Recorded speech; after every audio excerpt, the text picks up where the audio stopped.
Untuk slide-nya apakah sudah terlihat? Ya, sudah, Dok. Ya, Assalamualaikum warahmatullahi wabarakatuh. Selamat siang, Soho People. Pertama-tama saya ucapkan terima kasih kepada Soho Global Health yang sudah mengundang kami dari RS Premier Jatinegara dan saya pada khususnya untuk bergabung pada sesi siang hari ini ya. Dan menarik sekali ya, ternyata dari teman-teman Soho People ini sudah sangat tinggi awareness-nya terhadap kesehatan gitu ya. Tadi kan saya sempat ngobrol katanya sudah ada health talk rutin tentang kesehatan, juga ada tadi saya sempat lihat juga ya, ada concern juga terkait dengan, masalah pekerjaan dan untuk akses ke tenaga kesehatannya juga sangat dekat sekali ya tadi saya lihat ya. Semoga apa yang saya sampaikan pada siang hari ini bisa menambah khazanah pengetahuan nih Soho People sekalian terkait penyakit-penyakit yang cukup sering, atau bahkan bisa dibilang salah satu penyakit yang paling sering. Nah, pada siang hari ini saya akan membawakan tentang infeksi saluran kemih atau dikenalnya itu dengan ISK ya. Apakah dia sepele atau dia sebenarnya adalah suatu sinyal bahaya? Nah, sebelum kita membahas lebih ISK lebih lanjut, maka saya akan sedikit membahas tentang tempat yang diserang sama ISK ini. Kan dia infeksi saluran kemih. Berarti dia ada suatu infeksi yang terjadi di saluran kemih. Jadi saluran kemih itu apa sih sebenarnya? Nah, saluran kemih kita tuh terdiri dari organ-organ yang berperan penting untuk meregulasi banyak hal, termasuk misalnya membuang racun, meregulasi keasaman darah, lalu juga dia untuk kita mengatur cairan, juga kadar gula, dalam darah, kadar gula, kadar elektrolit dalam darah. Nah, sistem urin ini tuh terdiri dari ginjal, ya, ginjal kita ada 2, dia yang berfungsi untuk menyaring darah dan banyak fungsi lainnya tentunya. Nanti dari ginjal ini dia akan mengalirkan urin itu melalui ureter, ya, dia adalah saluran penghubung yang akan menghubungkan ginjal dengan si kandung kemih atau bladder. Nah, nanti di bladder ini ditampung urinnya, begitu dia sudah terkumpul cukup banyak, sekitar 150 sampai 200, dia akan memberikan sinyal kepada kita, "Wah, udah penuh nih, udah penuh, waktunya dikeluarkan." Nah, itu yang kita kenal dengan berkemih atau miksi ya, atau kencing lah ya bahasa awamnya ya. Dan nanti itu urinnya akan disalurkan melalui uretra. Nah, ISK ini terjadi kalau ada bakteri yang masuk ke dalam saluran kemih kita. Terlepas dari fungsinya dan juga dari, baunya ya, ya namanya, kencing itu kan baunya nggak enak, ya rasanya juga ya jangan dicobain ya, rasanya juga nggak enak, tapi ternyata kencing kita itu steril. Artinya dia nggak ada bakteri di dalam situ. Jadi harusnya normalnya nggak ada bakteri di dalam urin dan di dalam saluran kemih kita. Nah, saat terjadi ISK, bakteri itu masuk ke dalam saluran kemih. Biasanya dia masuknya tuh dari uretra atau dari bawah sini nih dia masuknya nih. Dia masuk dari uretra, dari bawah, ya, dan dia akan naik ke atas kalau tidak dikontrol dengan baik. Itulah kenapa wanita itu lebih sering mengalami infeksi saluran kemih. Karena bisa dilihat nih di gambar ini. Antara laki-laki dan perempuan uretranya sangat berbeda. Uretra laki-laki itu panjang karena dia memiliki penis ya. Jadi dia lebih susah untuk bakteri itu bisa masuk dan naik ke atas sampai ke kandung kemih. Sementara kalau wanita dia relatif pendek gitu. Ya, yang paling sering itu bakterinya dari saluran cerna. Ya, biasanya dari luar gitu ya, dari anus itu dia bisa bermigrasi. Anus itu lubang, ya lubang untuk membuang kotoran kita, lubang pantat kita. Dia itu bisa bermigrasi ke saluran kemih. Nah, lalu dia naik ke atas. Makanya bakterinya yang paling sering adalah E. coli yang sering ditemukan pada saluran cerna. Kalau kita berbicara ISK, seringkali itu yang dimaksud tuh ISK infeksi saluran kemih di kandung kemih ya, atau bahasa medisnya sistitis. Jadi kalau orang yang suka bilang ISK itu biasanya baru sampai di sistitis saja, mesti di bawah. Belum sampai ke atas tuh, belum sampai ke ureter atau belum sampai ke ginjalnya. Nah, siapa aja yang beresiko? Yang paling beresiko tentunya secara jenis kelamin tuh wanita, ya, karena tadi ya saluran uretranya lebih pendek, hanya kurang lebih 4 senti, dan relatif lebih dekat sama anus. Jadi, bakteri itu mudah untuk masuk ke uretra dan naik ke kandung kemih. Lalu, siapa lagi yang beresiko? Pasien-pasien yang imunnya lemah, salah satunya diabetes. Jadi, kadar gula darah yang tinggi itu cenderung melemahkan imun tubuh dan membuat urin tuh juga mengandung glukosa. Karena kadar gula darah dalam tubuh tuh tinggi. Jadi, tubuh berusaha untuk membuang glukosa itu melalui ginjal. Jadi, kencingnya itu ada gulanya juga, ya. Jadi itu membuat kondisi urin kita tuh lebih ideal buat bakteri tumbuh. Kemudian siapa lagi? Nah, lansia, ibu hamil ini juga rentan untuk mengalami eh, ISK karena sistem imunnya menurun, perubahan hormonal, sama seringkali juga pengosongan kandung kemihnya itu lebih sulit dan sisa urinnya itu lebih sering mengendap. Kan kalau kita ketemu orang tua kan sering yang udah mulai sering ngompol atau kencingnya susah, jadi urinnya tuh lebih sering mengendap. Nah, jadi dia dibagi menjadi dua, ada ISK bawah atau sistitis. Jadi infeksinya itu masih terlokalisir tuh di si kantong kemih itu sama di uretra. Jadi biasanya gejalanya itu lebih lebih ringan lah. Jadi lokal dan dia nggak mengancam fungsi organ secara langsung. Dia biasanya lebih sering dan lebih mudah diobati. Tapi pada beberapa kasus infeksi itu bisa naik terus ke atas, naik ke ureter bahkan sampai ke ginjal. Nah, ini adalah fase yang serius karena bakteri bisa merusak jaringan penyaring darah di dalam ginjal. Bahkan pada beberapa kasus pielonefritis yang berat, dia menimbulkan ada nanah di ginjalnya.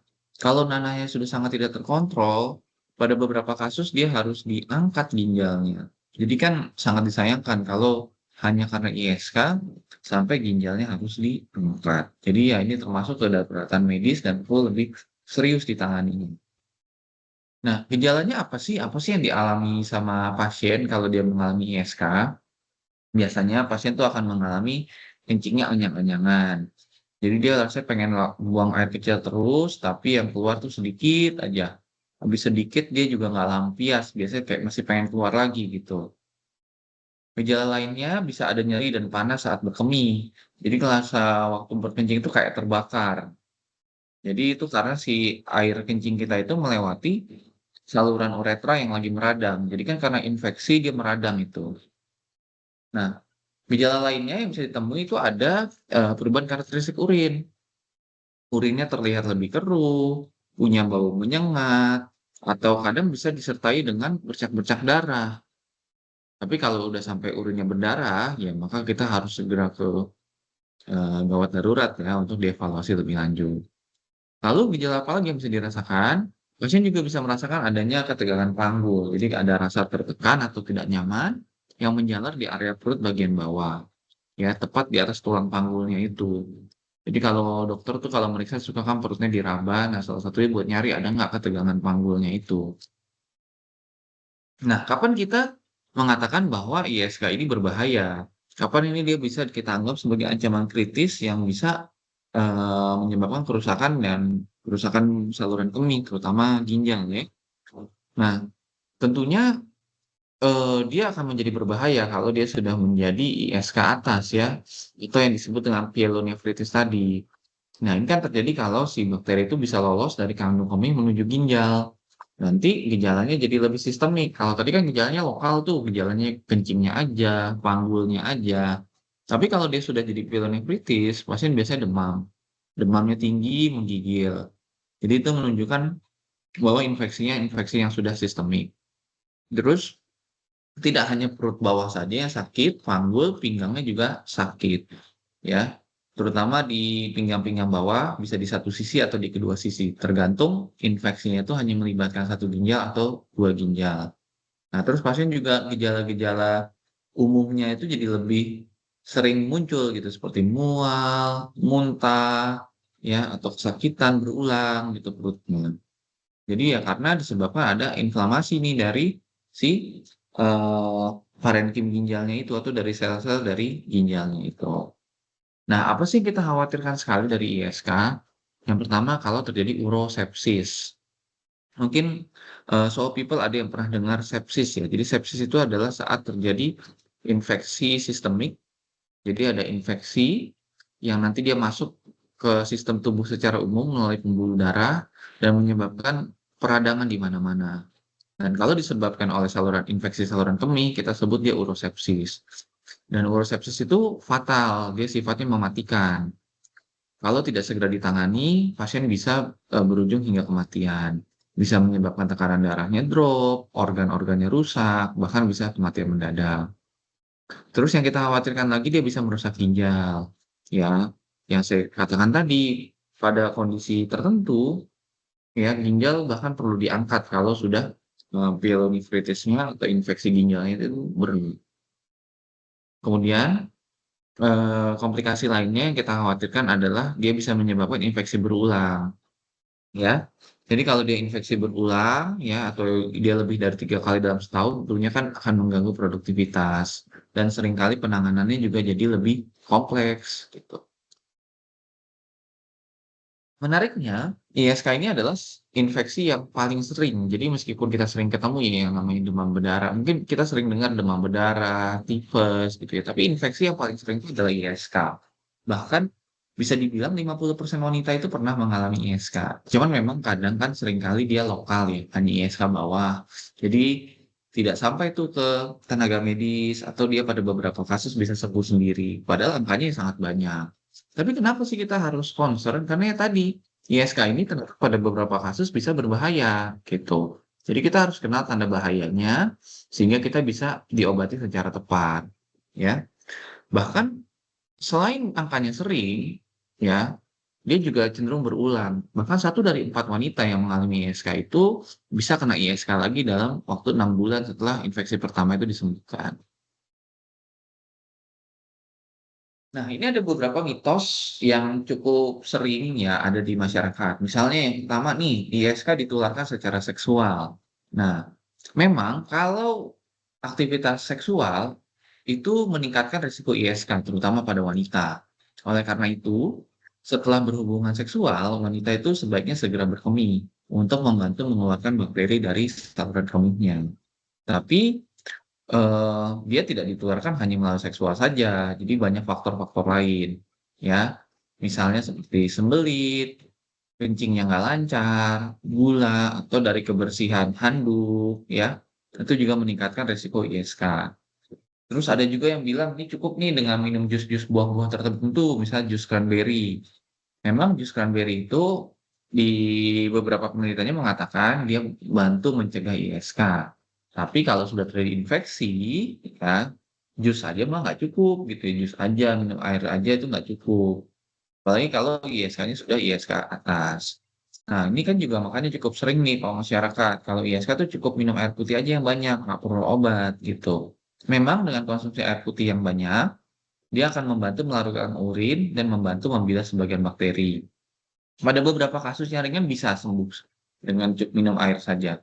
Tapi pada kasus yang sudah berat gitu ya, yang sudah menempel di jaringan mukosa, itu biasanya sih tidak akan cukup hanya dengan, minum dan sistem imun kita saja. Biasanya tetap kita perlu bantu dengan, pengobatan.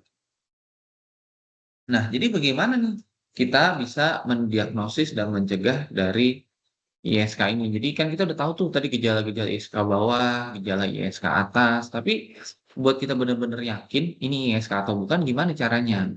Nah, jadi kalau, semua people berobat, nanti dokter biasanya akan melakukan anamnesis gitu ya, akan menanyakan tentang keluhan-keluhan tadi gitu, ada atau tidak, faktor resikonya ada atau tidak, gejalanya ada atau tidak. Kemudian kita akan lakukan pemeriksaan, ada nggak nyerinya di bagian-bagian tertentu, lalu saat berkemih, sakit atau tidak, gitu. Dan untuk lebih memastikan, biasanya nanti akan dilakukan pemeriksaan urin. Dari pemeriksaan urin sederhana, kita bisa mendapatkan petunjuk-petunjuk bahwa ini terjadi ISK atau tidak.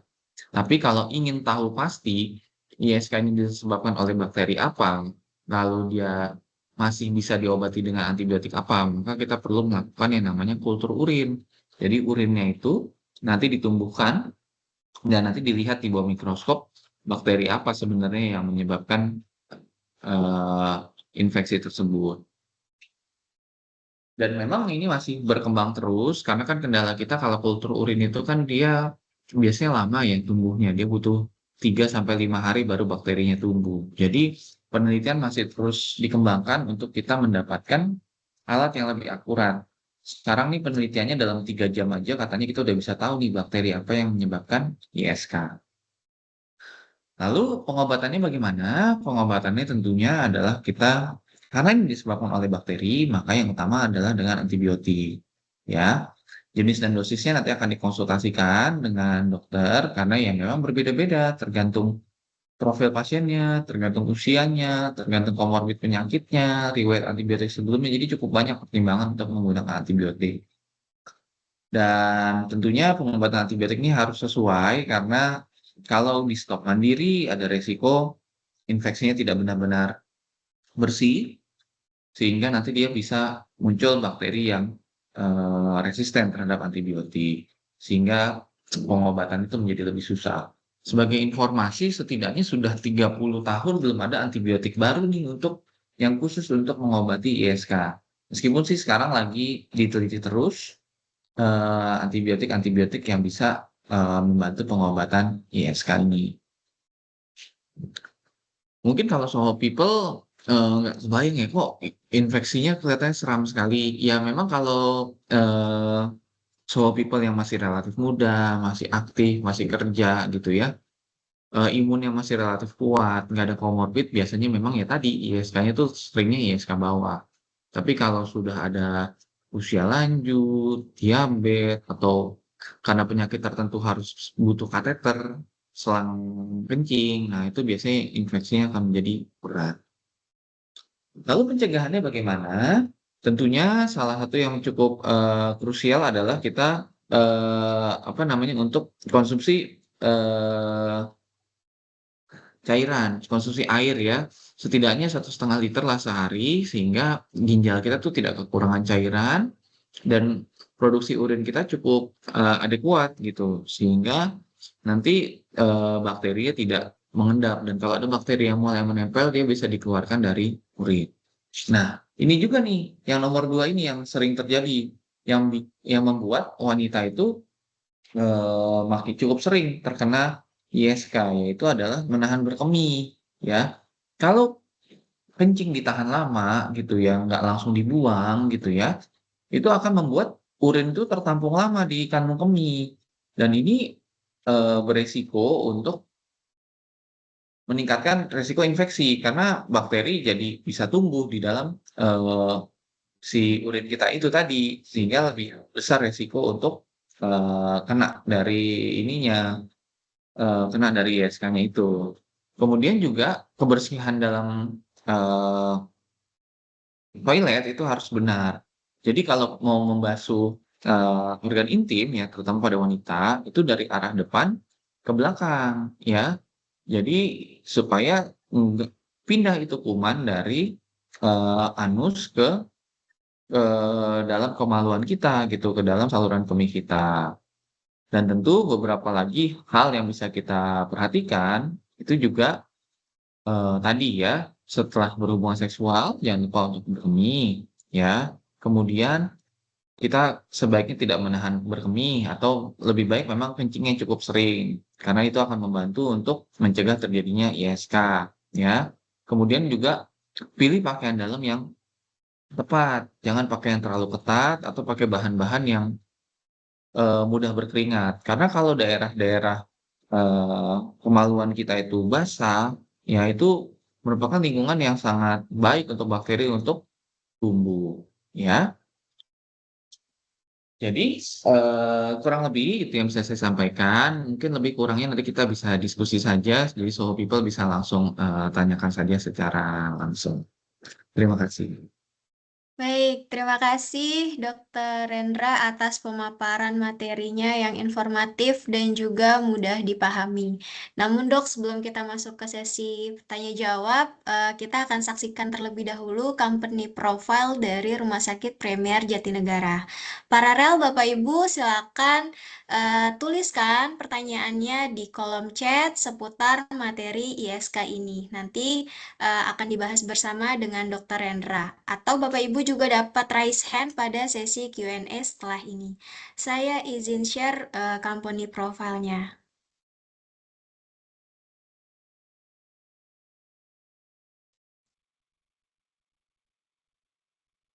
Rumah Sakit Premier Jatinegara telah hadir selama lebih dari 36 tahun untuk melayani tanah air. Filosofi Right Here For You telah menjadi landasan inovasi kami dalam menghadirkan layanan kesehatan yang unggul. Keunggulan Rumah Sakit Premier Jatinegara telah diakui melalui berbagai penghargaan di tingkat nasional maupun internasional. Didukung oleh tenaga medis dan seluruh staf rumah sakit yang kompeten, Rumah Sakit Premier Jatinegara memiliki 280 ruang perawatan yang dirancang khusus untuk memberikan kenyamanan sehingga secara psikologis dapat mempercepat proses penyembuhan pasien. Rumah Sakit Premier Jatinegara mengedepankan integritas melalui berbagai layanan unggulan.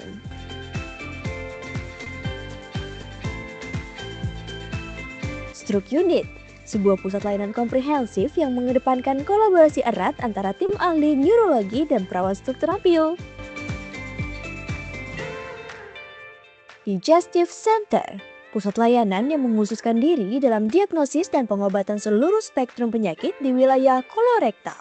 Cardiac Center, hadir dengan tim bedah jantung yang berpengalaman serta memiliki fasilitas terkini. Urologi Center menyediakan penanganan komprehensif bagi pasien yang menderita penyakit saluran kemih dan sistem reproduksi. CT scan dan MRI menghasilkan visualisasi detail anatomi pasien dengan resolusi superior.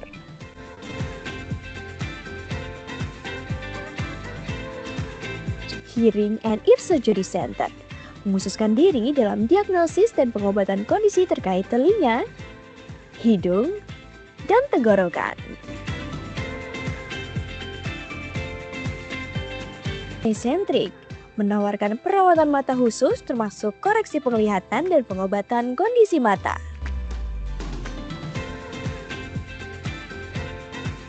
Rumah Sakit Premier Jatinegara berkomitmen untuk terus memegang visi dan misi yang sama seperti yang kita bangun pada 36 tahun lalu dan 36 tahun yang akan datang. Salam sehat, Rumah Sakit Premier Jatinegara.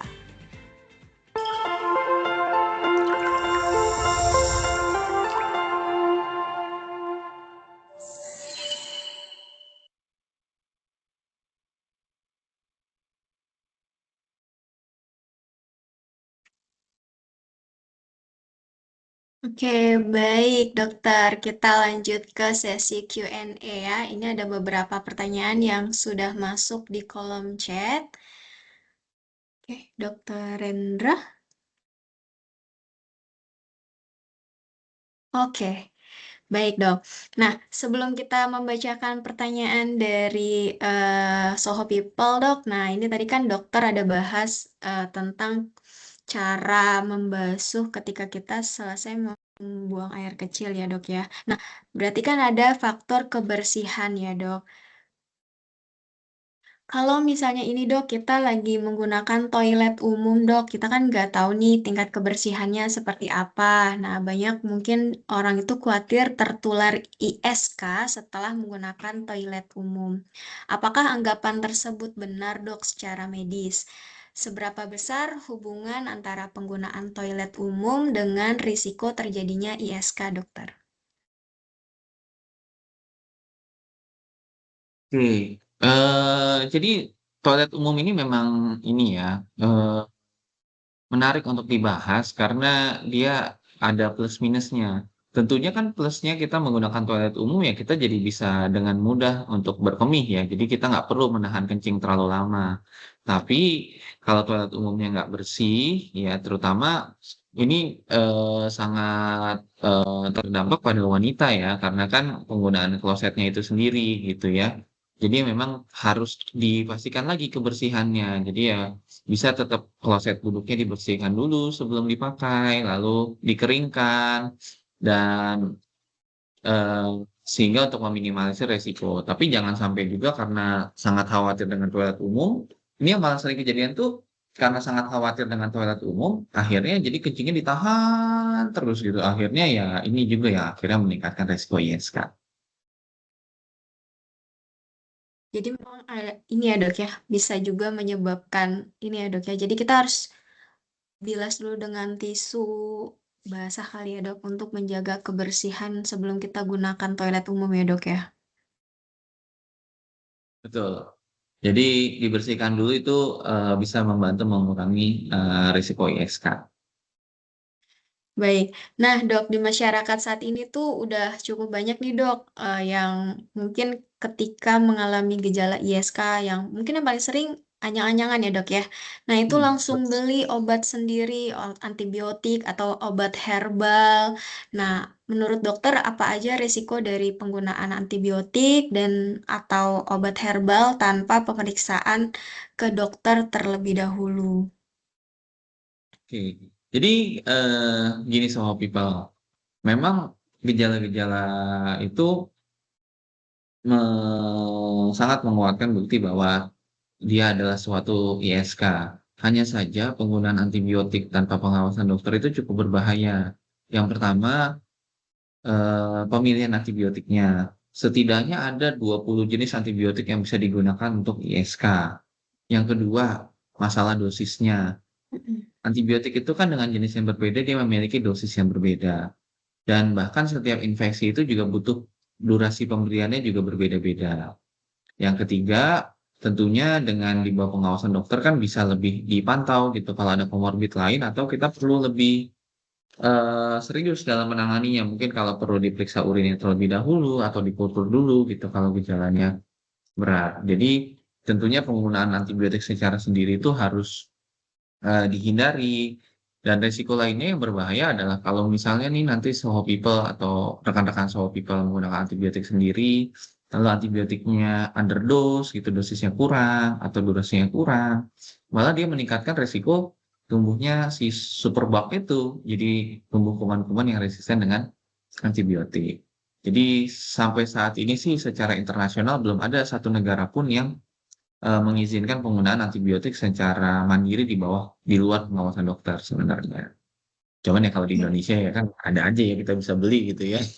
Iya, jadi baiknya kalau kita udah merasa kurang nyaman ya dok ya ketika berkemih, baiknya langsung mendatangi fasilitas kesehatan terdekat untuk mendapatkan arahan dari dokter secara medis ya dok ya, agar lebih tepat ya pengobatan dan pengobatan ataupun diperlukan tindakan pemeriksaan lainnya gitu ya dok ya. Oke, dokter, ini sudah ada pertanyaan yang masuk kolom chat dan juga ada yang raise hand dengan Ibu Teresia Roma Uli. Boleh silakan open mic-nya. Thank you, Mbak Yu. Selamat siang, dokter. Saya Tere. Saya mau ada beberapa pertanyaan sih, dok. Jadi, saya sendiri itu setiap kali ada pemeriksaan MCU tuh pasti ada sesuatu lah di hasil urin. Dimana kalau saya tanyakan sama kakak saya yang juga kebetulan adalah dokter, itu ciri-ciri ISK gitu. Padahal saya sehari-hari tuh nggak ada apa namanya nggak ada keluhan kayak anyang-anyangan atau keputihan dan lain-lain. Nah, tapi tadi kan dokter kayaknya ada mention soal sembelit. Nah, sejauh apa sih dok korelasi antara sembelit dengan pengaruhnya ke ISK itu sendiri gitu? Terus seberapa urgentnya saya harus periksa ke dokter atau tanda-tanda saya harus ke dokter supaya itu nggak berulang terus gitu dok. Sama satu lagi, ISK pada anak. Kalau misalkan yang saya alami gitu ya, misalkan ada anak yang berat badannya susah banget naik. Begitu periksa ke DSA, biasanya kan disuruh cek urin dan penyebabnya rata-rata ISK gitu sebagian besar. Nah itu korelasi antara penyakit ISK itu sendiri terhadap tumbuh kembangnya anak tuh sebenarnya apa aja sih, Dok? Dan ciri-ciri khusus pada anak gitu, karena kan kalau anak kan kadang nggak kelihatan gitu ya, Dok. Dan anak-anak kan juga masih banyak yang pakai Pampers, apa gara-gara pakai Pampers kelamaan atau hal-hal lain yang perlu diperhatikan, terhadap anak. Itu aja sih, Dok. Thank you. Oke. Iya, saya langsung jawab aja ya, Mbak, Bu Dian ya? Ya, silakan dokter. Oke. Ya, terima kasih Bu Teresia atas pertanyaannya ya. Jadi terkait hasil urin itu sebaiknya sih, perlu dilihat langsung oleh dokternya ya, karena bahasa kita itu adalah urin itu sebenarnya, jendela ginjal, gitu. Jadi, bukan hanya ISK saja yang bisa kita lihat dari urin, banyak sekali kelainan-kelainan lain yang bisa kita lihat dari pemeriksaan urin. Apalagi kalau memang pemeriksaan urin ibu itu sudah tepat, artinya ibu sudah menggunakan urin yang pancar tengah. Kadang yang saya perhatikan tuh, kadang edukasinya suka kurang. Jadi kalau periksa urin, itu idealnya urin pancar tengah. Jadi yang di tengah-tengah urinnya. Jadi kalau mau periksa urin itu, kencing dulu sedikit, habis itu tahan. Baru ditampung di dalam tabungnya itu, kan dikasih tabung ya, kalau MCU itu kan ya, buat nampung urin. Nah, tapi tabung itu jangan sampai selesai kencing. Jadi kalau kencingnya udah mau selesai, ditahan lagi, dibuang di closed-nya. Jadi urinnya itu benar-benar cuma urin yang di tengah. Kenapa? Karena kalau urin yang di depan sama yang di belakang itu kadang terkontaminasi. Jadi hasilnya relatif kurang valid gitu. Jadi saran saya kualitas pemeriksaan urinnya dipastikan bagus. Kalau memang masih ada masalah di urinnya sebaiknya dikonsulkan ke dokter penyakit dalam gitu. Khawatirnya ada permasalahan di organ lain gitu, di ginjalnya misalnya. Gitu. Jadi bukan hanya ISK. Apalagi kalau gejalanya nggak ada gitu, nggak ada gejala apa-apa nih, nggak sakit, nggak demam, nggak anyang-anyangan, kok urinnya bermasalah terus, ya itu sebaiknya dicek. Nah, terus pertanyaan yang berikutnya untuk anak, sebenarnya kan ini bukan kompetensi saya ya, teman saya sedikit share aja gitu ya, mungkin nanti ibu bisa konfirmasi lagi ke DSA-nya masing-masing. Jadi yang namanya infeksi itu kan dia menyebabkan peradangan sistemik, ya kan? Dia meningkatkan kebutuhan tubuh, tubuh kan jadi bekerja lebih keras untuk mengatasi infeksi. Makanya dia bisa mengganggu pertumbuhan, gitu loh. Dan gejala pada anak, apalagi pada bayi, ya itu memang sulit sekali untuk diketahui. Faktor resikonya kan cukup jelas ya, kan salah satunya Pampers ya, karena kan mereka masih pada pakai Pampers, jadi sering lembab, jadi mudah bakteri tumbuh gitu. Untuk yang laki-laki misalnya yang belum dihitan, kadang di saat dibersihkan saat berkemihnya itu, pasca berkemihnya itu mungkin tidak benar-benar bersih gitu. Mereka bisa masuk tertumpuk di dalam kulit. Makanya kenapa setahu saya, ya memang pemeriksaan urin itu masih menjadi yang cukup utama tuh untuk teman-teman DSA mendiagnosis ISK pada anak gitu. Meskipun ya mungkin ada keluhannya ya lebih rewel gitu ya. Mungkin kalau kencing dia nangis gitu ya. Kalau kasusnya berat gitu. Tapi ya urin itu cukup membantu. Mungkin itu ya pertanyaannya tadi ya. Ada yang saya lewatkan nggak ya?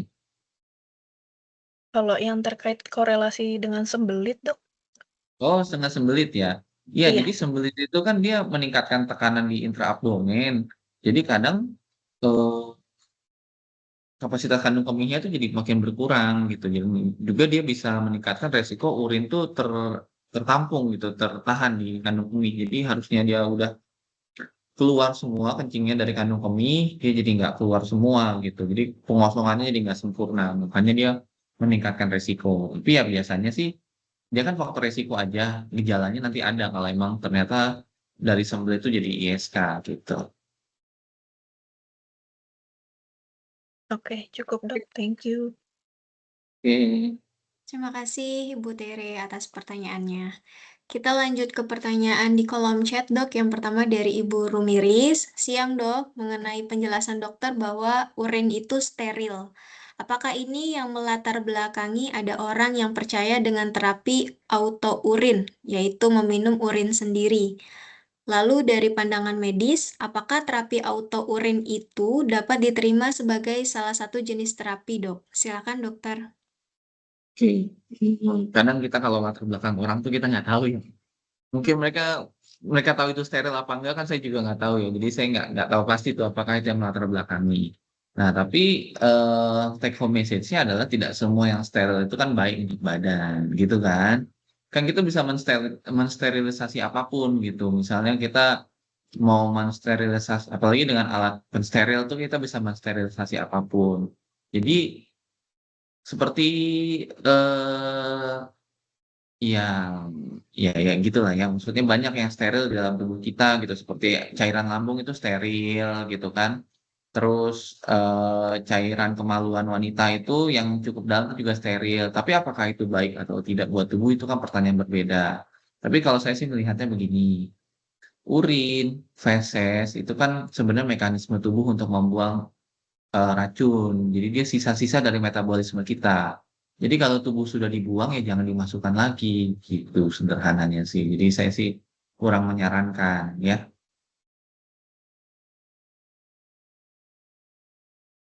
Oke, baik. Terima kasih dokter atas jawabannya. Apakah ada tanggapan dari Ibu Rumiris? Oh, oke, di kolom chat. Baik, terima kasih, Dok. Saya lanjut ke pertanyaan berikutnya dari Ibu Ika Rosmayanti, Dok. Kalau anyang-anyangan itu karena apa sih penyebabnya, Dok? Satu lagi, kalau penderita asam urat apakah bisa terkena ISK juga, Dok? Silakan, dokter. Jadi, anyang-anyangan itu kan hanya salah satu gejala ya. Gejala kalau kita dokter bilangnya gejala saluran kemih bawah gitu, lower urinary tract syndrome. Penyebabnya banyak. Kalau laki-laki salah satu yang cukup sering lagi tuh pembesaran prostat. Nah, prostat tuh membesar kan banyak juga ya. Ada yang pembesaran jinak gitu ya, yang kita kenal dengan BPH atau bahasa awam sakit prostat, sampai yang serem-serem gitu seperti kanker prostat gitu. Begitu juga dengan anyang-anyangan gitu.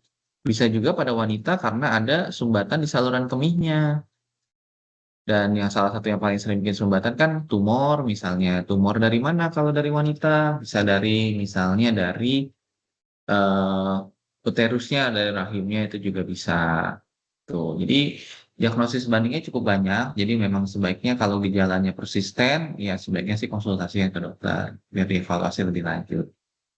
Lalu untuk asam urat, eh, saya belum membaca sih tentang hubungannya ya. Tapi ya dalam arti begini, eh, ya bisa saja gitu terkena ISK. Tapi apakah dengan kalau dia punya asam urat, risiko ISK-nya meningkat? Saya belum baca. Sepengetahuan saya sih asam urat sendiri tidak meningkatkan risiko infeksi saluran kemih gitu. Jadi kalau pertanyaan bisa apa tidak, bisa. Tapi apakah berhubungan atau meningkatkan risiko? Setahu saya sih tidak. Tapi nanti saya konfirmasi lagi ya.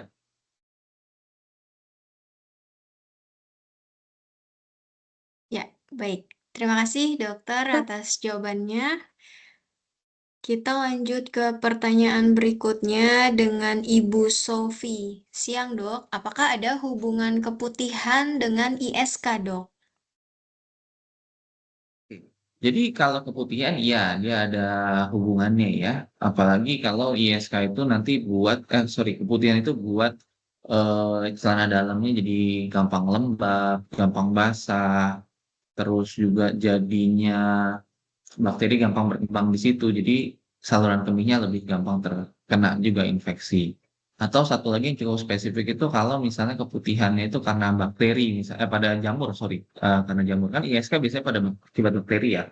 Tapi sebenarnya dia bisa juga oleh jamur gitu. Jadi kalau keputihannya karena jamur ya dia juga bisa meningkatkan resiko ISK karena jamur.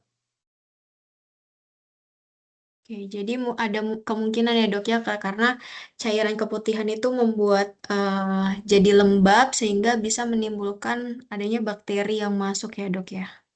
Ya, dan seringkali kalau keputihan sampai udah banyak-banyak itu kan memang karena infeksi bakteri juga ya. Jadi ya memang itu cairan ada bakterinya gitu. Oke, baik. Terima kasih dokter. Apakah ada tanggapan dari Ibu Sofi?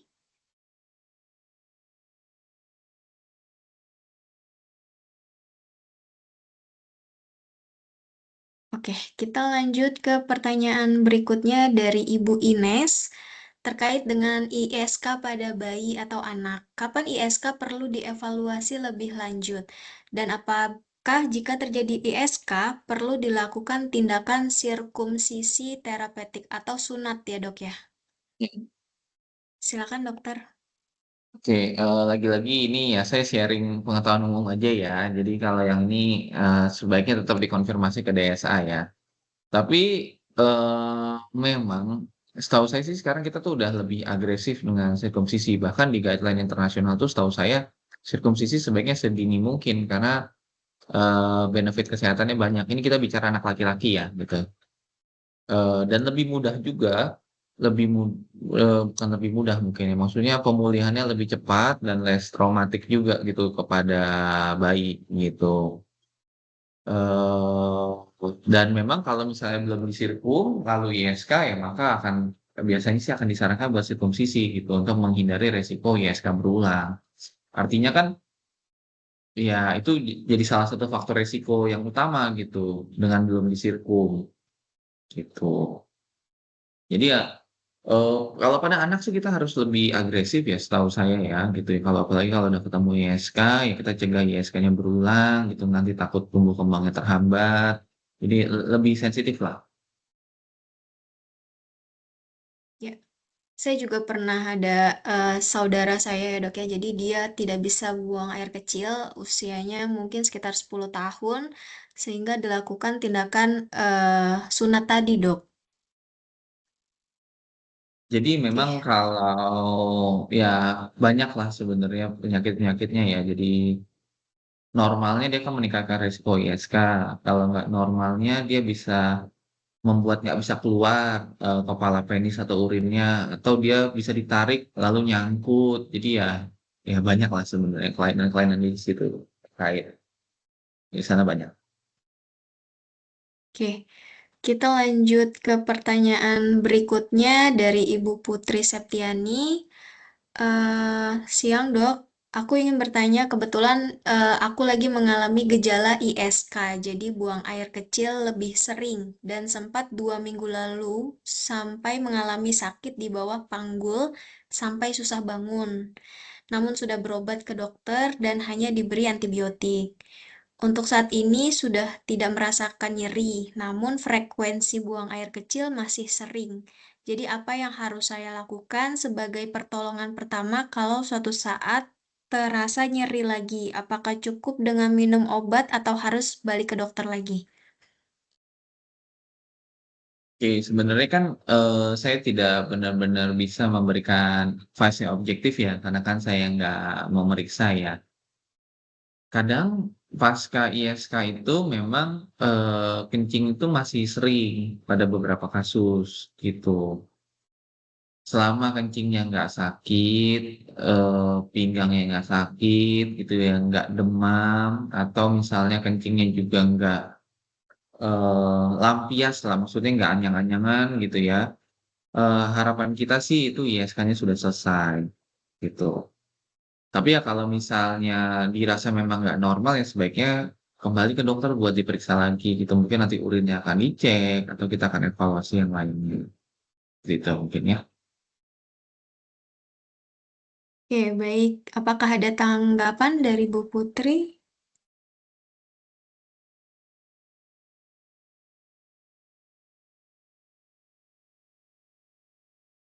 Oke, kita lanjut ke pertanyaan berikutnya dari Ibu Marina. Oh, dari Ibu Meliana. Bila bagian bawah perut sakit, kadang di bagian kiri atau kanan. Tapi yang paling sering adalah bagian kiri, dong. Dan buang air kecil cukup sering, lebih dari 6 kali sehari. Apakah ada indikasi ISK-nya, dok? Oke. Jadi, lagi-lagi kan saya tidak periksa ya, jadi saya tidak bisa, memberikan advice medis secara tepat gitu ya.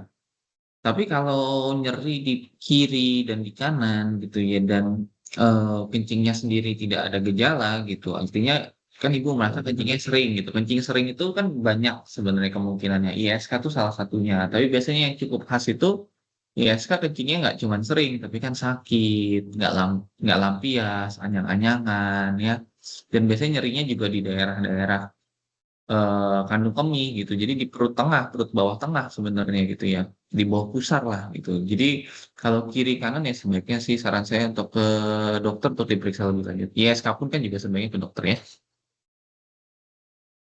Ya, jadi baiknya pemeriksaannya langsung ke fasilitas kesehatan terdekat ya dok ya, agar penanganannya bisa lebih tepat. Oke, kita lanjut dok ke pertanyaan berikutnya dengan Ibu Marina. Apakah anak balita ini lagi-lagi anak ya dok ya, 2 sampai 3 tahun yang masih menggunakan Pampers bila terkena apakah anak balita yang masih pakai Pampers bisa terkena ISK dan apakah gejalanya sama dengan yang disebutkan tadi agar ibunya bisa lebih cepat tanggap jika anaknya mengalami hal tersebut, Dok? Iya, lagi-lagi ini perlu dikonfirmasi sama DSA ya. Cuman memang gejalanya tuh sumir-sumir memang pada anak itu, pada apalagi pada bayi ya. Kalau balita mungkin sudah lebih jelas ya, dia biasanya lebih rewel, lebih gelisah gitu ya. Dan kalau di 3 tahun kan biasanya udah bisa berkomunikasi ya. Kadang dia kalau mau kencing tuh kayaknya kok kencingnya lama gitu, kayak dia agak trauma kamar mandi gitu. Atau sambil kencing nangis atau jerit itu juga bisa jadi petunjuk sebenarnya. Atau ya lagi-lagi kurva tumbuh kembang kan bisa jadi petunjuk juga ya. Lagi-lagi kalau memang sudah mulai ada kecurigaan rasanya kok berkemihnya nggak wajar gitu, dia nangis setiap berkemih gitu ya. Atau ya seperti itu ya bisa dikonsultasikan ke dokter lain. Apakah ada tanggapan Ibu Marina? Oke, terima kasih Bu Marina.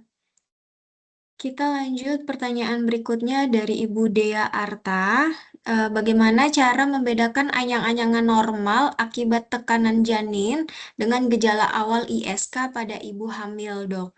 Apakah penggunaan sabun pembersih kewanitaan antiseptik bisa membantu mencegah ISK, Dok? Atau malah sebaliknya, Dok? Oke. Jadi ini memang cukup sulit pada wanita hamil ya, karena kan memang karena janinnya yang semakin besar, ya seringkali kadang suka menimbulkan gejala ya. Tapi kalau memang misalnya anyang-anyangannya persisten, saya sih sangat menyarankan untuk dicek urinnya gitu, untuk di make sure bahwa itu infeksi atau bukan gitu. Jadi memang lebih salah satu alat yang membantu yang kita bisa punya ya kita periksa urinnya ya, karena ya memang kadang gejalanya mirip gitu. Dan kalau dibiarkan kan jadi ada istilah infeksi saluran kemih. Jadi ada bakteri bikin gejala, itu kan yang sering kita alami. Tapi ada juga istilah bakteri urea asimptomatik. Jadi ada bakteri ini di urinnya, tapi nggak bikin gejala. Kalau pada orang normal, orang dewasa itu tidak jadi masalah, gitu. Tapi kalau pada ibu hamil itu masalah dan perlu diobati. Karena nanti bisa meningkatkan resiko kehamilan preterm, meningkatkan resiko pecah ketuban dini, gitu ya. Jadi sebaiknya kalau memang daripada ragu, lebih baik diperiksa saja, gitu. Dan kalau antiseptik, kebanyakan sih seringkali dia malah meningkatkan resiko ISK gitu, karena nanti dia mengganggu flora normal. Jadi memang ya saya pribadi sih nggak terlalu menyarankan gitu ya. Kalaupun mau ya dipilih yang tidak terlalu mengganggu flora normal. Oke, baik dok. Berarti sebaiknya diperiksa ke dokter terdekat mengenai gejala yang dialami ya dok ya. Oke, kita lanjut ke pertanyaan berikutnya dari Ibu Ines kembali dok. Apa faktor risiko tersering yang menyebabkan ISK berulang dok? Tadi kan dokter juga sempat sebutkan ya di materi ISK itu bisa timbul berulang. Sebenarnya apa sih dok faktor yang menyebabkan ISK itu bisa kambuh kembali dok? Oke. Jadi lagi-lagi kita disclaimer dulu ya, ini tetap dikonfirmasi sama dokter anak ya. Jadi yang paling sering sih kalau pada anak biasanya itu pampersnya ya sebenarnya ya. Jadi pampersnya itu terlalu lama untuk diganti gitu. Jadi diseringkan karena anaknya belum ngeluh atau merasa pampersnya belum penuh gitu kan ya. Jadi beberapa orang tua tuh masih seperti itu gitu. Terus ya tentunya pencegahannya ya harus diganti secara berkala gitu ya, dibersihkan di daerah kemaluannya dengan baik gitu dan, belum disirkumsisi juga meningkatkan risiko ya buat, ISK. Nah, terus gimana bedainnya? Nah, ini ya memang susah gitu, maka baiknya dibawa ke dokter anak gitu ya. Kalau ragu gitu, ini demamnya itu karena ISK kah atau infeksi kah? Karena ya memang, anak demam itu stressful, kemungkinannya banyak gitu ya, dari yang, virus yang insya Allah sembuh sendiri sampai, ISK bahkan sampai TB gitu misalnya kan. Jadi ya memang cukup tricky gitu, demam itu banyak sekali gejalanya, yang penting mungkin sebagai orang tua kita perlu tahu, kapan sih harus segera dibawa ke dokter, misalnya kalau demamnya tinggi sekali, atau makannya jadi nggak bagus, atau setelah 2 3 hari demamnya nggak cenderung turun, ya baiknya itu dibawa ke dokter, gitu. Baik, berarti untuk gejala-gejala pada anak ini baiknya langsung dikonsultasikan ke dokter spesialis anak ya, Dok ya, agar penanganannya bisa segera dan secara tepat juga. Apakah ada tanggapan dari Ibu Ines? Oke, baik. Terima kasih Ibu Ines. Oke, kita lanjut ke pertanyaan berikutnya, Dok, dari Ibu Dian Rizky Amelia. Saya punya teman yang awalnya hanya mengeluh anyang-anyangan, tetapi akhirnya dirawat karena ISK yang sangat berat. Sebenarnya seberapa bahaya, Dok, ISK itu? Apa saja tanda-tanda bahwa infeksi sudah menyebar ke ginjal, bahkan menjadi sepsis yang mengancam nyawa, Dok? Oke, jadi, eee, sebenarnya ISK itu kan sudah harus diobati ya, meskipun dia masih ISK bawah gitu ya, yang gejalanya lokal itu kan baiknya kita sudah obati gitu. Jadi udah anyang-anyangan gitu ya, baiknya ini memang dia sudah diobati ya. Salah satu resikonya ya kalau tidak diobati pada beberapa kasus kalau yang dia tidak sembuh sendiri ya dia bisa memberat gitu kan ya. Jadi infeksinya naik ke atas, jadi IS ke atas gitu ya. Jadi, infeksi ginjal misalnya. Tanda bahayanya tentunya ya salah satunya adalah mulai muncul tanda infeksi sistemik, demam, lemes, mual gitu ya. Tadinya awalnya cuma di bawah yang sakit, sekarang jadi lebih sering sakit, pinggangnya sakit gitu. Tapi ya harapannya sih setelah materi ini, so people yang nggak ditunda-tunda lah berobatnya gitu ya. Jadi nggak sampai dia progresif jadi apa namanya, jadi berat gitu gejalanya. Karena kan ya sekarang ini kan orang kan memang ya budayanya kan lagi kerja kerja kerja gitu ya, ditahan-tahan, anyang-anyangan gitu ya. Terus tubuh juga nggak punya waktu istirahat yang baik gitu ya, makannya sembarangan, tidurnya kurang, kencing mesti ditahan-tahan terus gitu ya. Jadi ya lama-lama khawatirnya progresi gitu. Padahal kalau ditangani dari awal gitu ya, dapat obat, dapat antibiotik ya mungkin dia nggak perlu jadi berat gitu. Oke, baik. Terima kasih, dokter. Apakah ada tanggapan dari Ibu Dian?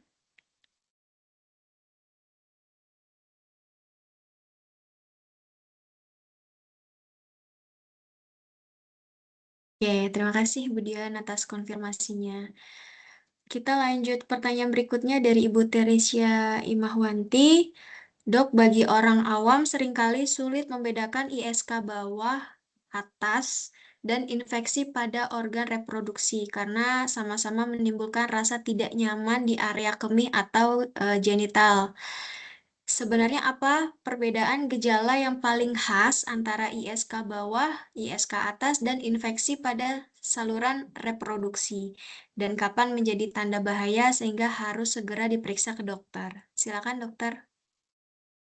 Sebenarnya sih jawaban sederhananya tiga-tiganya tetap perlu ke dokter sih ya. Baik ISK bawah, ISK atas. ISK bawah tuh meskipun relatif lebih tidak berbahaya kan sebaiknya juga tetap ke dokter. Karena kan antibiotik harus dibuat pengawasan dokter, gitu kan ya. ISK atas satu lagi gitu kan. Infeksi pada saluran reproduksi, nah ini juga bervarying nih, gitu kan. Ya, tapi ya kalau ada infeksi-infeksi begini mah sebaiknya sih ke dokter, itu. Nah, kalau infeksi pada saluran reproduksi, ini kan juga tergantung lokasi tempat mana yang terinfeksi. Memang nyerinya tuh mirip ya, nyerinya di pinggang, panggul. Tapi biasanya kalau infeksinya di saluran reproduksi, dia tidak menyebabkan masalah di berkemihnya. Dia kadang kalau di bagian bawah malah masalah waktu hubungan seksual. Sakit hubungan seksualnya itu. Dan ya beberapa tanda-tanda lain gitu ya, misalnya jadi ada bercak darah keluar, misalnya kalau gejala sistemiknya ya mungkin mirip ya, demam, mual tuh mirip. Tapi ya kalau memang udah ada tanda infeksi sebaiknya sih berobat. Oke, apakah ada tanggapan Bu Teresia? Dok, terima kasih. Oke, terima kasih Bu Teresia. Nah, Dok, kalau tadi dokter membahas tentang Pampers pada anak. Nah, kalau bagi kami nih, Dok, wanita ketika menggunakan panty lanier ataupun pembalut, Dok. Nah, apakah itu juga bisa menimbulkan risiko terjadinya ISK, Dok? Oke, sebenarnya kalau ini sih masih dalam perdebatan ya, artinya buktinya belum terlalu kuat gitu. Jadi cuman memang perlu diperhatikan dalam penggunaan panty liner itu kan tentunya jangan terlalu lama juga dipakainya, jangan sampai lembab di situ, dan jangan yang memilih yang bikin iritasi kulit. Paling itu sih yang bisa saya sampaikan. Tapi so far sih buktinya hubungannya belum terlalu kuat. Jadi selama pemakaiannya benar ya harapannya sih dia tidak terlalu meningkatkan resiko loh. Sama ya kalau bisa jangan yang apa namanya mengganggu sirkulasi udara atau yang wangi-wangian gitu ya, gitu kan ada yang panty liner tertentu yang ada wangi-wangi tertentu, parfum tertentu gitu tuh kadang juga meningkatkan risiko bakteri tinggi. Oke, baik. Terima Jadi kasih, kalau Dok. kalau seharian mungkin iya ya meningkatkan ya kalau seharian ya. Sebaiknya sih ya nggak seharian ya. Jadi mungkin diganti kali ya, Dok, ya, kalau udah terasa lembab gitu ya, Dok, baiknya diganti ya, agar tidak menimbulkan bakteri-bakteri, sehingga bisa meningkatkan risiko ISK-nya ya, Dok. Tapi kalau udah lembab ya udah ada darahnya gitu kan ya. Oke, pertanyaan tersebut sekaligus menjawab pertanyaan dari Ibu Widya di kolom chat. Nah, Dok, kami ini kan kadang ketika lagi asik kerja atau nanggung nih, Dok, lagi hektik banget gitu ya, aktivitasnya lagi padat, sehingga sering menunda-nunda minum air putih ataupun menunda buang air kecil karena pekerjaan. Kebiasaan apa sih, Dok, sebenarnya yang paling penting diterapkan untuk menurunkan risiko terkena ISK dan tips bagi kami, Dok, yang mungkin kadang lagi hektik jadi lupa minum, terus menunda buang air kecil, Dok. Silakan, Dok. Saya pikir itu malah inti dari webinar ini ya. Inti webinar ini kan bukan supaya Soho People tuh bisa ngobatin ISK sendiri gitu, tapi Soho People tuh lebih aware untuk mencegah ISK itu terjadi. Artinya, dulu senior saya suka bilang gini dok, Soho People, kerjaan tuh nggak akan selesai. Mau kayak apa juga kerjaan tuh nggak akan ada habisnya. Jadi hak-hak tubuh ya tetap diusahakan dipenuhi lah paling nggak. Apalagi kalau untuk sekedar minum dan buang air kecil itu kan sebenarnya sederhana ya. Paling berapa menit sih gitu yang kita habiskan gitu untuk kita berkemih dan minum gitu. Dan seringkali juga kita misalnya nih nunda makan, nunda minum tuh bukan jadi tambah produktif so people. Ada kadang kita malah jadi hipoglikemi, konsentrasi menurun, kerjaan yang harusnya bisa setengah jam jadi sejam gitu. Bikin eh apa ya kalau kalau bahasa korporat ya saya nggak tahu lah yang bikin laporan atau apa sambil nahan kencing kan nggak konsen gitu ya semua people yang gimana gitu kan. Jadi ya eh kata kuncinya sih ya tetap harus dikerjain sih ya. Minum sama ke kamar mandi itu harus dikerjain gitu ya. Oke, jadi tetap ya, Dok, ya, walaupun kita lagi nanggung mengerjakan sesuatu, tetap kesehatan kita juga penting ya, Dok, ya. Mhm. Jadi Nah, kalau tidak. ada atasan yang larang buat ke kamar mandi ya mungkin bisa lapor ke web apa nomor HR-nya tadi ya. Ini atasan saya nggak boleh nih saya ke kamar mandi gitu ya.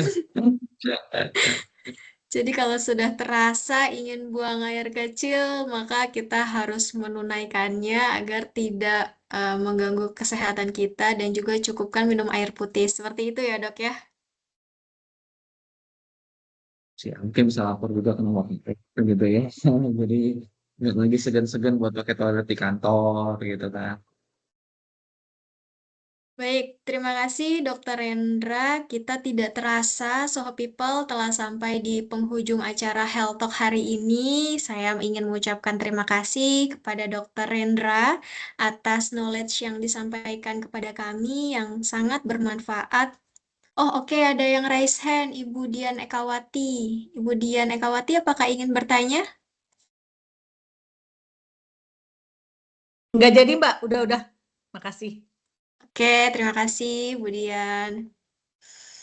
Baik, terima kasih Dokter Rendra atas knowledge-nya yang sangat-sangat bermanfaat bagi kami, Dok, agar kami bisa lebih aware tentang infeksi saluran kemih. Terima kasih kepada seluruh peserta yang telah mengikuti Health Talk sampai akhir. Semoga melalui Health Talk ini kita semakin memahami ya bahwa infeksi saluran kemih bukanlah keluhan yang boleh dianggap sepele, dan kita bisa mengenali gejala sejak dini, menerapkan kehidupan yang sehat, dan segera berkonsultasi dengan tenaga medis bila diperlukan untuk langkah penting pencegahan komplikasi yang lebih serius. Semoga informasi yang diperoleh hari ini dapat bermanfaat dan diterapkan dalam kehidupan kita sehari-hari. Dari Dr. Rendra, apakah ada closing statement, Dok? Ya, cukup rasanya sih. Terima kasih dokter atas waktunya ya dok ya untuk kami karyawan Soho Global Health. Saya juga ingin mengucapkan terima kasih kepada Ibu Maslina Napitupulu dari Rumah Sakit Premier Jatinegara atas dukungan dan penyelenggaraan Health Talk hari ini. Terima kasih Ibu Lina.